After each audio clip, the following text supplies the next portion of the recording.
guddigan shirka dibirsiinta beelaha deegaanada dowlad goboleedka Soomaaliyeed ee Galmudug oo dhawaan ay magacawday wasaaradda arrimaha gudaha loona igmaday inay dibirsiin waarta dhex dhigaan bulshaweynta Galmudug si ay u sameystaan maamul mid ah oo la wada leeyahay ayaa muddooyinka ugu dambeeyay socdaal ku marayay degmooyinka oo ka arrimiyo dowlad goboleedka Galmudug waxayna guud ahaan kula soo kulmeen qaybaha kala duwan ee bulshada oo hormuud u ahaayeen odayaasha dhaqanka ugaasyada salaadiinta culimada dhalinyarada iyo soo kala haweenka guud ahaan deegaanada ay tageen waxay bulshada u sharaxeen sida ay tahay in looga soo qayb galo shirka dibirsiinta ee lagu qabanayo caasimadda dowlad goboleedka Soomaaliyeed ee Galmudug waxayna dhageysteen tabashada dadku ay qabaan ugu horeyntii waxa maanta warbaahinta la hadlay kadib markay ku soo laabteen caasimadda Galmudug Cabdi Maxamed Jaamac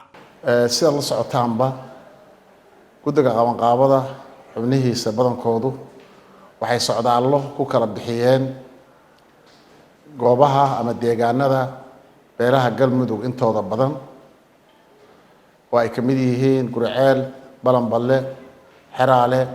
Cabudwaaq, Huurshe, Gaalkacyo iyo magaalada Cadaado. isla sidoo kalena waxay xariiro la sameeyeen dadkii odayaasha dhaqanka iyo waxgaradkii iyo siyaasiyiintii ka soo jeeday deegaamada Ceelbuur, Xarardheere iyo Ceeldheer. meelahaas qaarna kula xiriirnay dhinaca telefonaadka meelaha qaarkoodna aan socdaalka ku marnay dhammaantood waxaan u gudbinaynay fariin isku mid ah oo ahayd inay ka soo qayb galaan shirweynaha ka dhici doona magaalada Dhuusamareeb 5 bisha soo socotay Agost. inta kadib goobta isna warbaahinta ay shirka jaraa'id ugu qabanayeen ayaa waxa ka hadlay gudoomiyaha guddiga shirka dibirsiinta beelaha deegaanada Galmudug Dr. Cabdiraxmaan Cabdilaahi Baadiyow annaka maanta aan ku soo noqonnay magaalada Dhuusamareeb oo caasimadda Galmudug muddo 6 maalmood ayaa safar ku ahayn magaalooyinkeeda kala duwan oo aan la kulmayno soo idin sheegaba qaybaha kala duwan ee bulshada aad iyo aad ay noo soo dhaweeyeen waa u mahad celiheynaa meel kasta ay joogaan dadkana soo dhaweeyay odayaasha dhaqanka culimadii dhalinyaradii aqoon-yahanadii ururada dumarka oo na soo dhaweeyay mahad gaar ah ayaan u jeedinaynaa dadka reer Galmudug baahi weyn ay u qabaan way muujiyeen shirka inay ka soo qayb galaanna way waafaqsan yihiin kulligood tabashooyin badan ayay qabaan meel aan tagno tabasho aysan jirin ma jirin meel kasta tabasha jirtay waxaan ugu baaqayaa marka waxgaradka iyo aqoon-yahanada siyaasiyiinta reer Galmudug meel kasta ay joogaan waa inaan la siyaasadaynin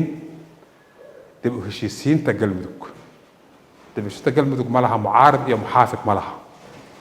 dowladda Soomaaliyeed oo ra'iisul wasaaraheedii muddo dheer halkan uu joogo waxaa ka go'an in loo qabo ku saabsanaa fududaynta shirka amba logistic ha ahaato amba ha ahaato amni ha ahaatee inay meel fiican soo saarto ayaa ka go'an anagana guddigeena dib u heshiisiinta waxaan ugu baaqaynaa dhammaan dadku inay ka soo wada qayb galaan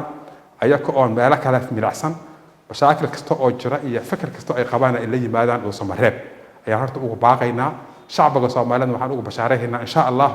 Galmudug marar badan wax laga sheegay Galmudug oo nabad ah oo dadkeedu heshiis yahay oo dawlad ka dhaxaysa samaystay oo dawlad ay heshiis ku yihiin oo soo celisay amniga kala dambeynta Galmudug guddiga shirka dibirsiinta ayay noqonaysaa tilaabadan tii ugu horeysay ay qaadeen iyadoo looga fadhiyo in maalmaha soo socda ay tilaabooyinku u dhiman hore ugu sii tilaabsadaan Cabdi Jamaal Macalin Axmed Kalsan TV Dhuusamareeb.